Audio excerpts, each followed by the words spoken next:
Who would not today want to put in $250,000 knowing that there is about $2.1 million that's going to be there for them in the future? People don't see the impact of where their money and not capturing and harnessing the earning potential. What it's costing you by using cash. This is the cost that people do not see. This is the unseen. What I want to talk about and share is about capturing the earnings potential of your money that flows through your hands. Now, the concept that most people think about when money comes in, they have expenses they're paying, they have all of that concept of money that is just going out because I have to pay for it. So they work with what they get to keep, and that's where they focus on rate of return. Let me ask you to imagine all of the money that flows through your hands so far. Now, with all of that money that flows through your hands so far, let me ask you, when you use that money to put it into investments, let's just say for $36,000, how much do you normally earn or make from that money? It either can be negative, it could be 0, or 10% if you're lucky, or 15%, something along those lines. What about $50,000 for a car? 0, no earnings. $30,000 that you use to pay for taxes? 0. $10,000 that you used for vacation? 0. $10,000 that you use for utilities? 0. $20,000 that you use for supplies? 0. The key thing is, how much money do you earn when you give your money away to someone else? So you are doing all the work, bringing all of that money in, but you are giving it away to someone else for those services or those things. It actually ends up being 0. So when it comes to money, Canadians have been so trained to focus on rate of return. I just want to continue reinforcing the message, rethinking your thinking. Think about the information that you are getting and the source of information that you're getting, because most Canadians are so trained to chase returns all the time. I want to start this concept to talk about is the power of an olive. As a business owner, which decision would you choose? A 1% improvement in 100 things or 100% improvement in one thing? There's no right answer. It all just depends on what some people prefer. Most people think that to grow more profit, they just need to bring in more money. This could apply to you personally or corporately. Oh man, the expenses are going up and I need to find another job. I need to find another revenue source. Doesn't matter if it's personally or corporate. Now, American Airlines that I wanted to share with you in the financials for 2023 were revenues of 52.9 B. The cost of revenue, and I'm speaking now specifically to business owners, is in order to generate that $52.9 billion of revenue, they have to incur $40.5 billion of costs. In order to get that number up, they have to incur more costs to get that money up. And that is 76.56% of the money that got brought in the form of revenues. In order for them to get the 52.9, they have to spend and incur 40.5. Then operating expenses, this is what they need to do to maintain the business to go, which is 10.8 billion, which is 20.42% in relative to the 52.9.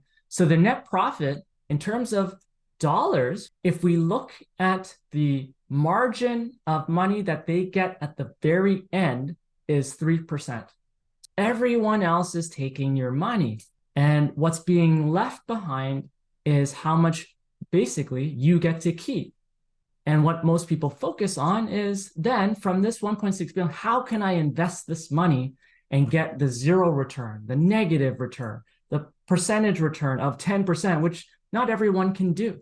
You put your capital at risk to try to do that. So everyone's focused attention is always on just the net profit. At this operating structure, if your mindset is just thinking, I need to bring in more money, when I bring in the term operating structure, if you focusing on bringing $1 extra of revenue, all that's going to flow down to is get 3% into your pocket. So for an extra $1 of effort, you're only getting 3 cents as a return. Is that a really good choice to make under this context? And this is where, again, the importance of becoming your own banker and building your wealth is not just about some template solutions that financial entertainers talk about or marketers to say, this is all about the numbers and all this stuff. It doesn't matter what the numbers are for someone else. What's important is how the numbers translate to your specific situation.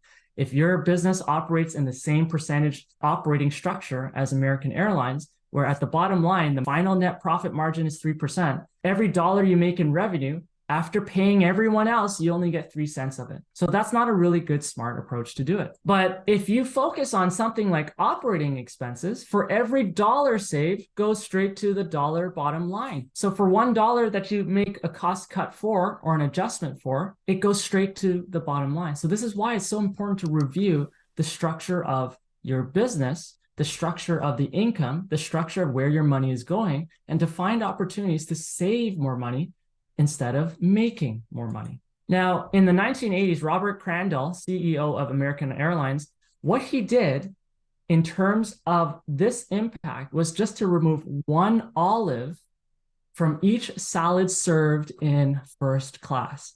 The removal of that 1 olive, people think of it as being so insignificant. Well, this tiny reduction of 1 olive saved the company back in the 1980s of $40,000. In today's time, that would be $200,000. What I want to really highlight is an example of the impact of small little steps that have a very large trickle effect down the road.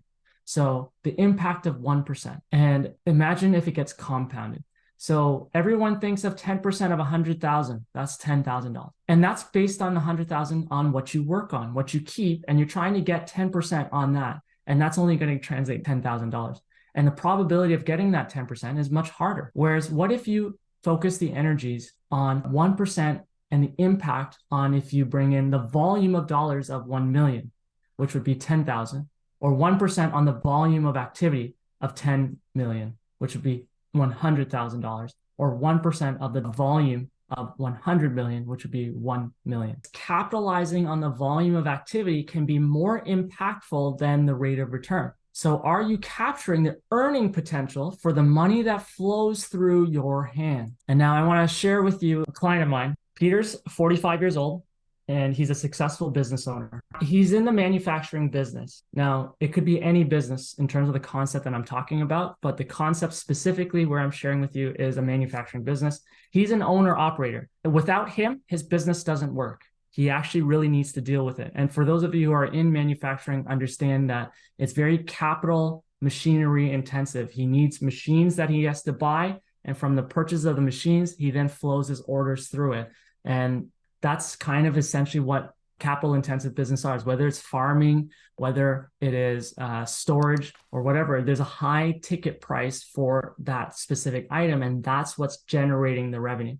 But once he's invested in the equipment, all it produces is it's very consistent. It's very stable. As long as he's getting the volume of orders going through his machines, he's going to make his margin on top of those products. Now, the amount of margin he makes on his products is not very high. It's very low profit margin. Now, one thing, of course, is he's a client, so he loves IBC. He actually is already practicing becoming your own banker, and he's built systems of policies personally and corporately. He calculates each year he can approximately take 15 days off a year. Again, he's an owner operator. He can't get out of his business. He's the only one that can do it because without him, his business doesn't really last very long. So he only gets a little bit over 2 weeks of vacation. He works 350 days a year. Again, his machines do all the work, but he still needs to make sure he's around to make sure that they run well. And one of his largest challenges is that he can't afford to take time off.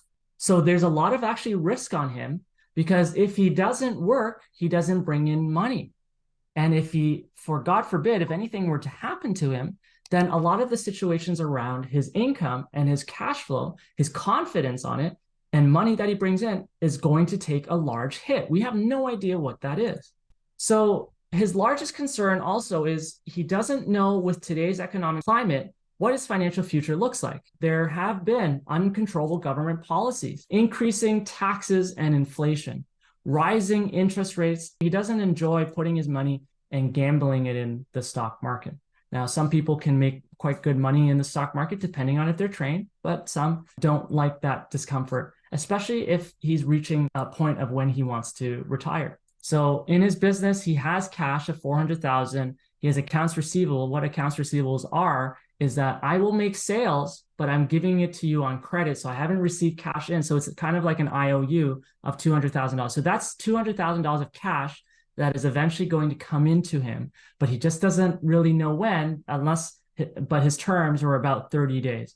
He has inventory of 1.5 million, meaning he's taken cash that he has and he's used it to buy inventory so that he can then put it through his machinery, add skilled labor work on it to fix it up so that it becomes his finished product. So he's taken money to buy those raw materials to make it that inventory, which is 1.5 million. So money's stuck in there. In order for him to get profit, he actually has to sell that inventory.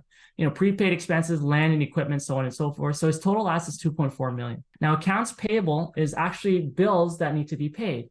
In the business context, when he's going to pay bills, he could use credit card, but some suppliers of his allow him to pay his bills 30 days later or 60 days later. So there's some time that is available for him that he doesn't have to pay. Just going down to it, his debt is about 125. He has a retained earnings of 1.4 million. And what this retained earnings means is after all of the profit he's generated over time in his business, that's actually a reflection of how much he was able to keep. Now, where it all went, it went into the forms of things like inventory or equipment or cash, or he's withdrawn it out. But in general, his retained earnings of what he's actually kept in the business was 1.4 million. But in terms of the form of cash, what he has is 400,000 of that. Now, just visually, just sharing with you, you can kind of see the balance sheet in terms of financial statements are money you have right now, sort of like your net worth, and you've kept over time. Your net worth is an accumulation of what you've built up over time. So assets are what you have, liabilities is what you owe, equity is what you've kept. So he's kept 1.9 million of that in his business in the form of some form of a value. Now I want to show you his business in this circumstance. Now, when you receive financial statements from your professional, tax professional, accounting professional, it doesn't matter who, bookkeeper, they will give you what's called an income statement. All I have done in terms of his numbers was just reorganize it in a different way and looking at it at a different way. So he brings in from his sales 1.8 million. So in order for him to generate that 1.8 million, he has to incur 1.2 million. Now, the frame of mind that I want to start introducing to think about is that 1.8 million has come in, 1.2 has gone out. And that's 65% of the money that has gone in is used to generate that revenue. The other 8% of it is commissions, 150, depreciation, amortization is this. So these are the percentages of all of the money that is coming in. What percentage of it is leaving him? So at the end, he keeps 47,820 as his profit. That's what he gets to keep. That's what gets added to his retained earnings and accumulates over time. The income statement that I just want to go back to is the money you bring in annually. If we were to slice that pie of 1.8 million, where is all of his money going? All of his money is going to cost of sales, selling expenses. So you can see those percentages, 66%, 18%, 13%, 3%. So you can see all he really gets as profit is 3%. So after all of the money that's coming into him, he only gets to enjoy 3%. One thing I just wanted to share with you is when I position the flow of his money to show him where it's all going, here's his situation. He brings in 1.8 million. 1.8 million also leaves him, and he only gets to keep 2.5 or 3% of that money, 47,000. Despite seeing his numbers every day, so his tax professional would give him his statements, they file his tax returns, he sees at the bottom, at the end of the day, all of the money he sees is 47,000. He's like, Henry, I don't make that much money. Like, I work so hard, I don't make that much money. Like, what am I supposed to do? One thing he has is he's lost sight of his efforts. So I just brought him to focus on what's already in plain sight. It's already in front of him. He just doesn't see it yet.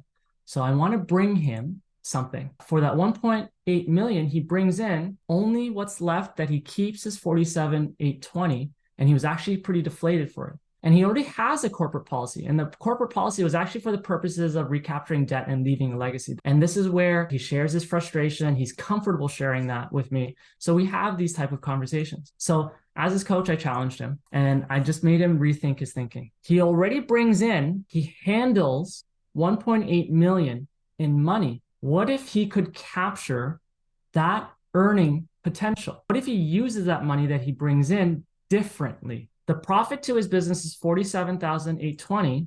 Here's what most business owners do with that profit. There's usually three choices. You can reinvest your money in the business. So he uses it to go buy more inventory again so that he can put it through sales and get his 3% return at the very end of it. He can invest it passively. People would say, oh, I just do something really safe like a GIC or put it into some stocks.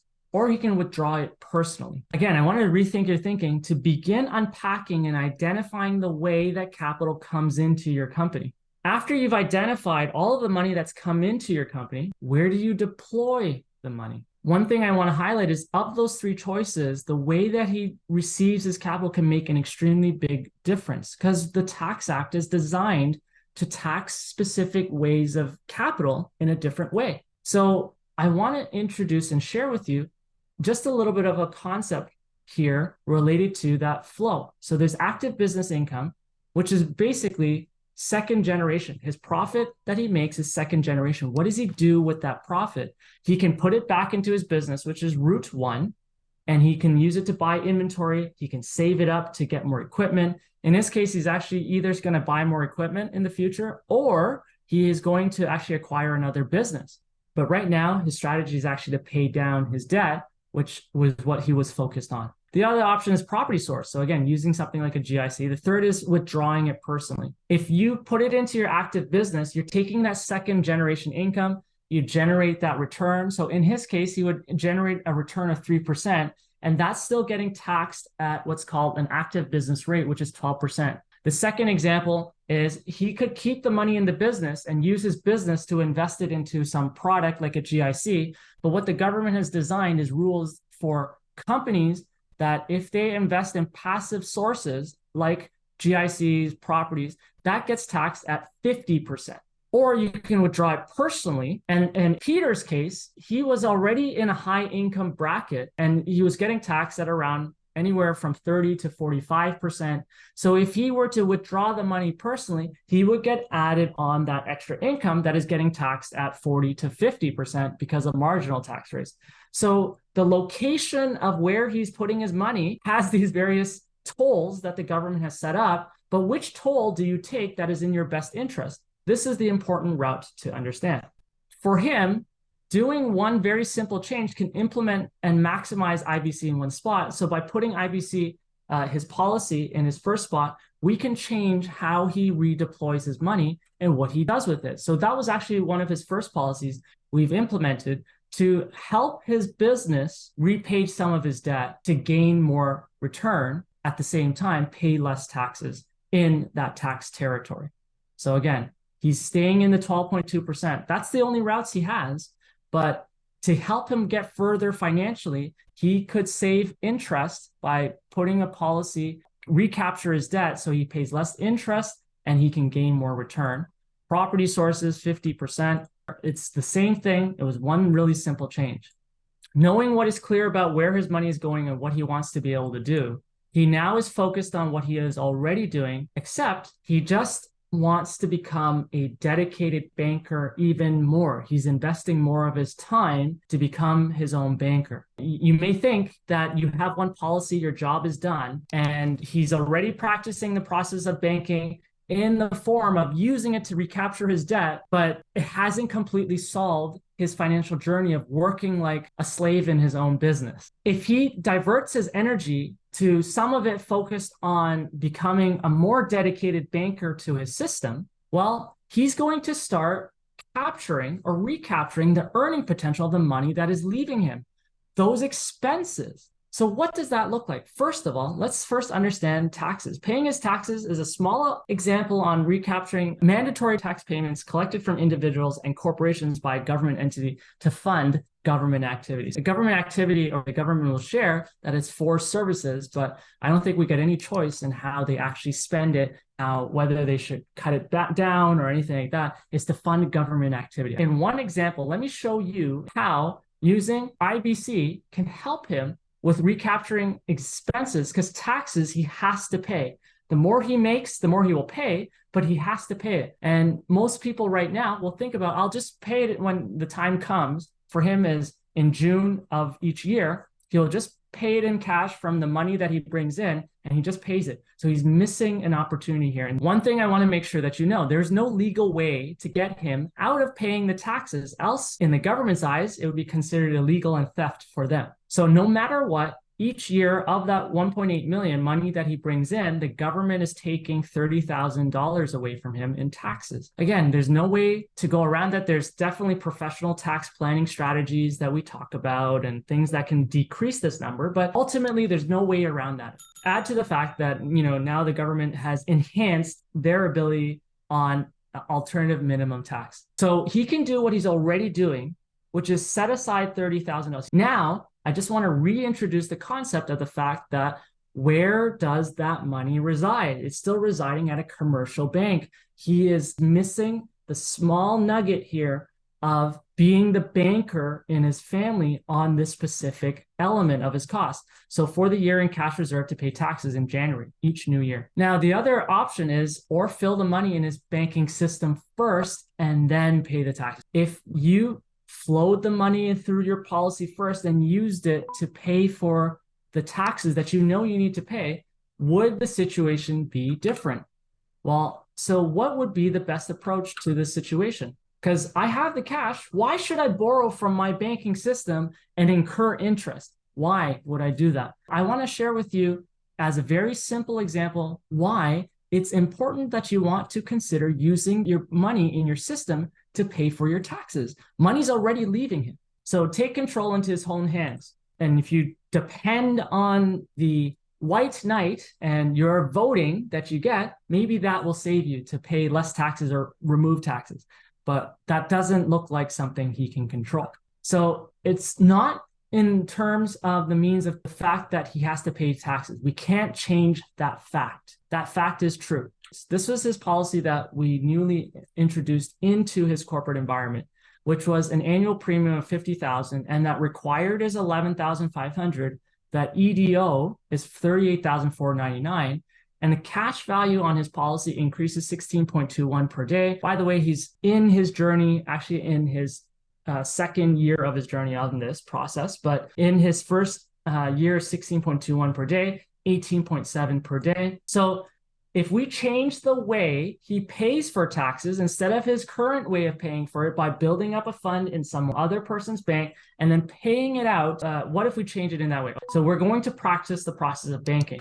It's not the policy, it's what you do with the policy. Some people just need repetition because we are fighting against all of the other information programming sources that are coming from outside, and they will think back into default of relying on the conventional banking system. How can you take more power into your own hands? So that's why it's important to have the right coach and continued educational support. The imagination of you have with your banking system can also be done corporately. And so using Peter as the example, he has $30,000 in cash. Should he borrow against his cash values, against his policy? Peter would be better off drawing the policy loan to pay for what he wants to pay for. So again, here's his old process. Money that he brings in every year, which is the revenue, you say bye-bye to it because there's earning potential and it just goes straight to the government. Say bye-bye to it. What if you did it a different way? The new way for Peter would be to take his $47,820, fund it every year. Portion of that is going to require. The other portion, which is optional, is his accelerated deposit option. That creates the policy.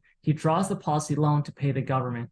And every year he comes in to 1.8 million again, and he's going to use that 1.8 million to go pay the policy loan and then use the policy loan to go pay the space that he has in the policy loan to go pay for the government. But every year his profit, he's using it to build another warehouse, build another way for him to do things differently. The key thing that I'm taking is his profit that he's making from his business, redeploying it into a policy.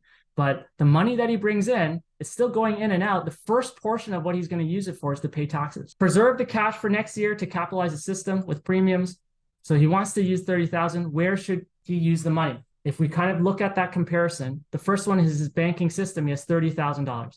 His commercial bank is $30,000. He also has $30,000 sitting in the bank. I'm just saving it. Why not I just pay for it out of the bank? Remember, his system was 16.21 per day. His second year is 18.7 per day. And I used 5% just to keep the number simple. We all know that money sitting in a savings account is not 5% today. But if he kept his $30,000 sitting in his bank, $1,500 would be his annualized interest. So his daily cash increase, which it doesn't really increase daily, you get paid interest on it monthly, would be 4.11. Now, as you know, when you draw a policy loan, 6.5%, if he drew the same $30,000 on that policy loan, it would be annually $1,950, or at a accrued charge of 5.34. If he doesn't use the system, or if he doesn't do anything right now, his system on his family side, his money pool is increasing 16.21. The commercial bank, if he has that 30,000 sitting in there, it's increasing at 4.11.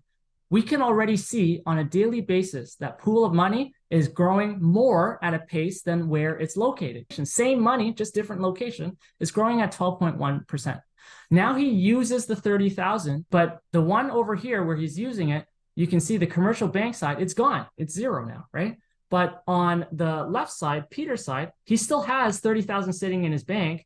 He's going to use his policy money to go pay for it. So he uses his policy side. Now, what people see is 16.21 is what his policy system was increasing at. Now he's incurring interest daily at 5.35. His money pool is still growing at 10.87 net. This is what people don't see. Here's what people always see. I borrowed money, I have to pay interest. But here's the part that, again, if the commercial bank's money has gone down, which he was residing his money, he also incurs no more interest. So he earns no more interest, so he gets no more money pool. People do not see the fact that, yes, he doesn't have to pay interest for borrowing money, but the pace of the amount of how much he's borrowing is also not as strong. So on net, in that comparison on a daily basis is 10.87, which is quite awesome.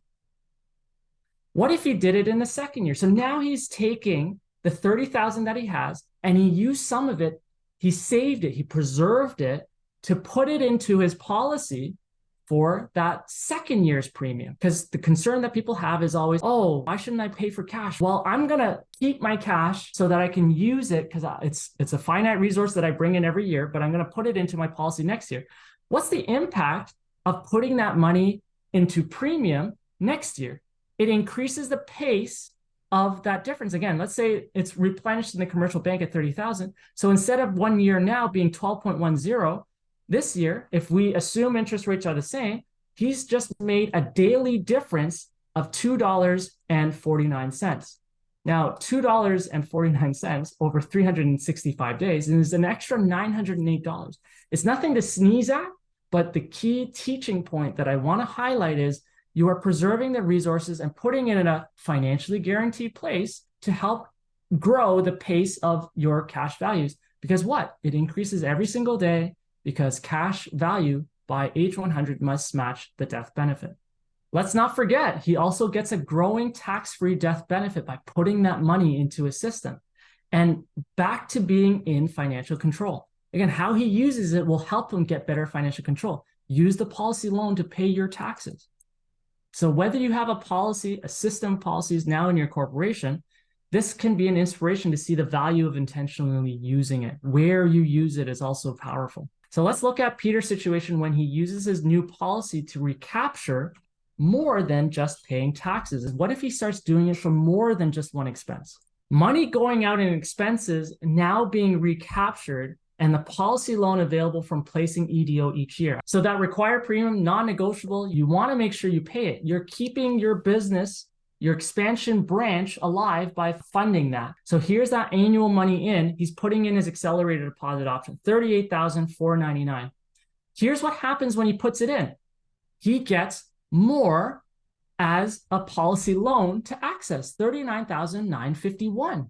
Let's just use some really simple logic. If you can put money in a place, $38,499, to get a known financially guaranteed amount of policy loan that you can actually borrow against and have $39,951 to use, what does that $39,951, what is it used for?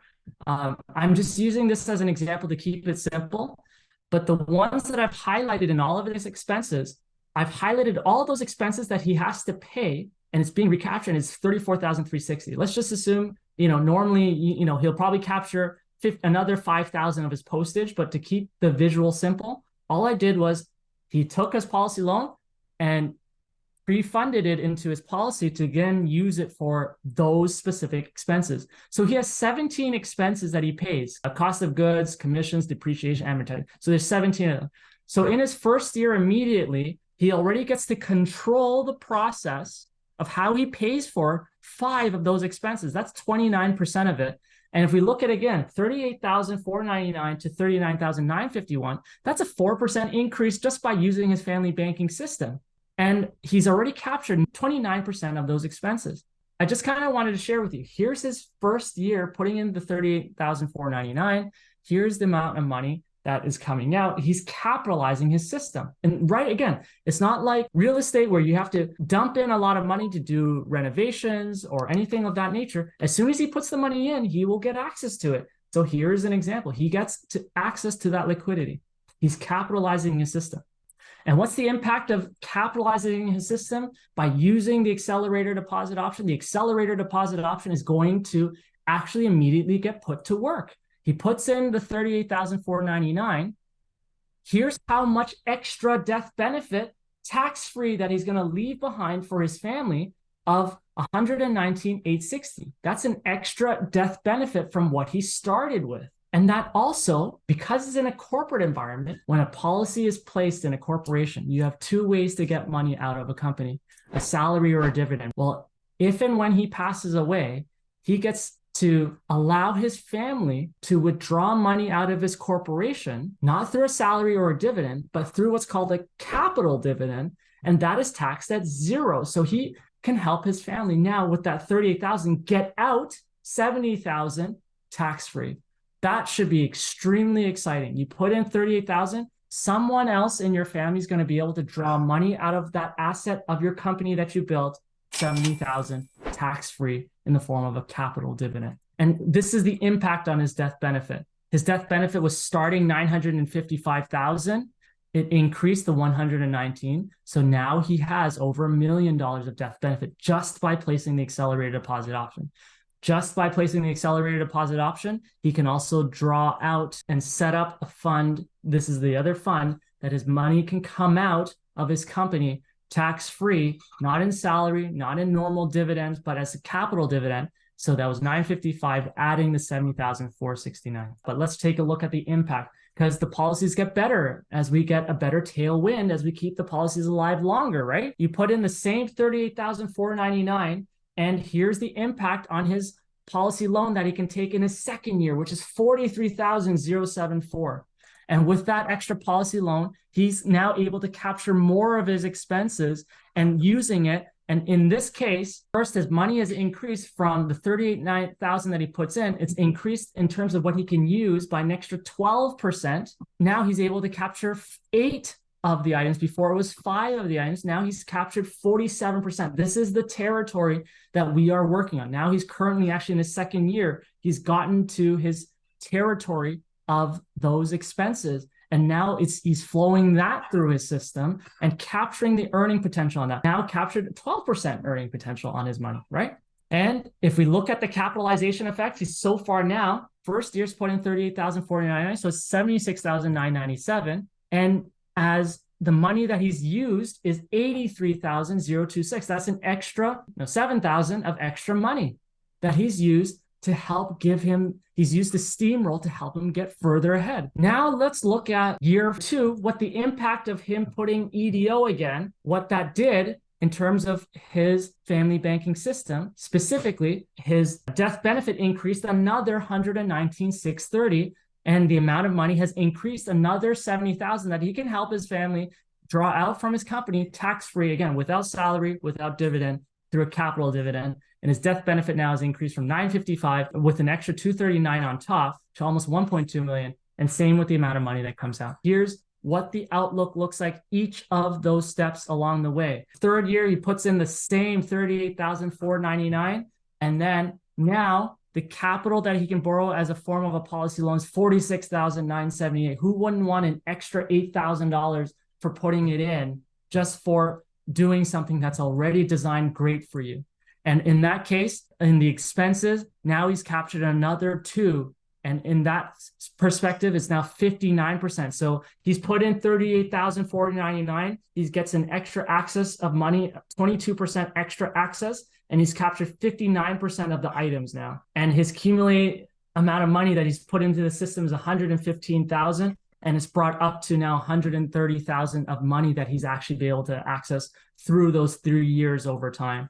Year 3, 38,000, the impact of an extra death benefit, nice. of 119 to 95, same 74.86. So now his death benefit is going up again, and his amount of money that his family can draw when he passes away is an extra 211,489. Year 4, same 38,499. Year 4, the amount of cash that he can access, 48,906. Now he's captured 65% of his expenses. He's in total put in 154 over 4 years. He can access 178,000 and 27% increase on his money. And you put in 38,499, you get an extra death benefit of 119 set behind. Who wouldn't want to put 38,000 with an extra 119 that you'll get in the future? That is what we are building all of this for. And with that extra 70,000, again, now he's crossed 1.2 million. Now it's 1.3, almost 1.5 million of tax-free death benefit that's going to get paid in the corporation, and his family again can take out more than 1.2 million. At year 5, 38,499. Now he gets 52,000 that he can borrow against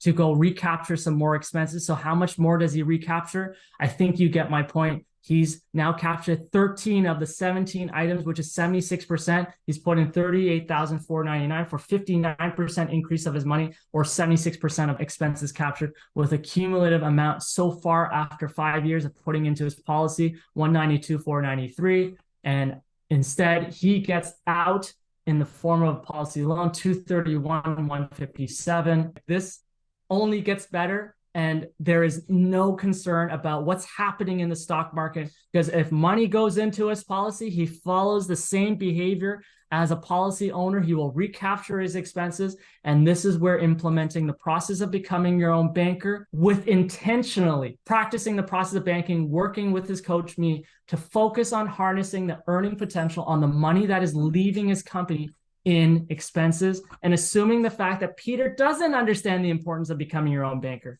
which we know he knows. While he has the contractual authority to stop funding premiums at this point, he doesn't have to put any more money in. Look at this benefit for him being disciplined for only 5 years following this process. Well, again, he's only put in the 250,000 over 5 years. He puts no more money in. The policy has its own ability and life now. And if he lives to age 100, or he lives anything less, the numbers that you see on this cash value is increasing every single day to match the death benefit by age 100. Who would not today want to put in 250,000, knowing that there is about $2.1 million that's going to be there for them in the future? By implementing IBC and changing the way he flows and using it to pay for expenses differently, let's look at it this way. He's giving up having 2.1 million. If he's doing what he's currently doing, he is for sure not going to have 2.1 million.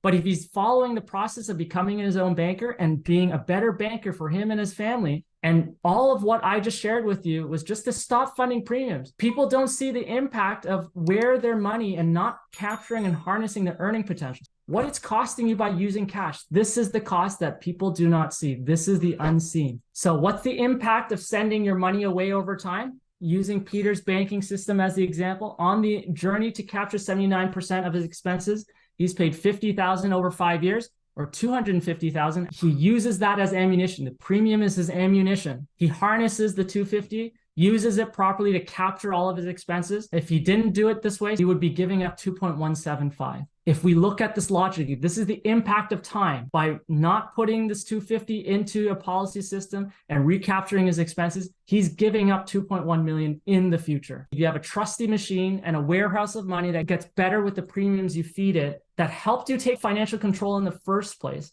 When would you stop feeding it? This starts with changing his intention to one thing, which is the discipline to fund one very simple EDO of $38,499 annually for him. And this created the short-term benefits of capturing the earning potential, 30% of the money that's leaving him. He gets to enjoy the ability to lessen his taxes and all the money he brings in, 1.8 million. He gets to immediately create an environment that grows tax-free, bypassing the 50% passive income tax rule, bypasses other government tax rules on second-generation income. He immediately minimizes financial risk to his family in case he graduates too early, with an immediate setup of $1 million of death benefit and ability to bypass corporate tax withdrawals to draw 1 million. Or if his family decides, 102 over 10 years in the form of capital dividends. And here's what it is long-term. He gets all of those short-term benefits plus If he's being disciplined throughout his 5-year journey, he enjoys even bigger and better numbers, which includes the 76% that he can capture as expenses. Immediately creating an environment that grows tax-free, the same thing, except now his tax-free death benefit is 1.5 million compared to his 1 million. His ability to bypass corporate tax withdrawals to draw is 1.3 million instead of 1 million. So it looks spectacular already within 5 years. It only gets bigger and better if he continues this discipline as far as he can, even to age 100.